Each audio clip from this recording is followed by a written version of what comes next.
Des représentants du secteur de la logistique se sont réunis dans la ville de Yantai pour discuter de l'avenir du transport maritime de marchandises. Mais les délégués n'ont pas passé tout leur temps dans les salles de réunion, beaucoup se sont rendus sur les quais pour voir comment les ports chinois évoluent.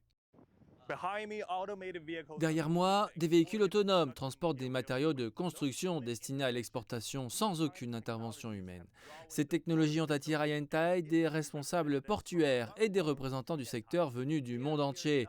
Ils sont ici non seulement pour observer le fonctionnement de l'un des principaux ports chinois, mais aussi pour découvrir comment l'expérience et la technologie peuvent être partagées au sein d'un réseau portuaire international en pleine expansion. Ce n'est pas la technologie qui attire la femme d'affaires chinoise Wang Xiangjian, c'est la route maritime.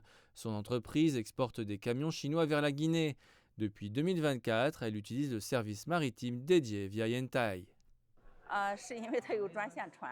Cela accélère considérablement le transport.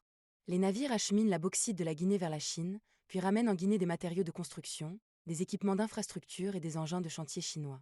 Cette liaison est efficace dans les deux sens. D'autres prêtent une attention particulière au fonctionnement du port. Ce qui m'a beaucoup impressionné, c'est la numérisation et les ports intelligents, où l'on utilise beaucoup de systèmes de comptage intelligents. C'est un élément que j'ai également observé ici et que nous essayons de mettre en place au Kenya. Le voyage de William Ruto à Yantai fait suite à une autre visite effectuée quelques jours plus tôt. En effet, à Yanchang, une ville portuaire également située dans l'est de la Chine, il a rejoint des représentants de plusieurs pays de la route maritime de la soie dans le cadre d'un programme d'échange portuaire. L'un des résultats a été la signature d'un nouvel accord de coopération entre le port de Yanchang et l'opérateur portuaire public indonésien.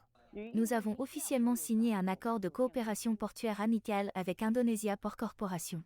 Ce partenariat permettra d'approfondir la coopération dans les domaines du transport maritime et de la logistique, des échanges commerciaux, de l'exploitation portuaire, ainsi que du développement vert et à faible empreinte carbone.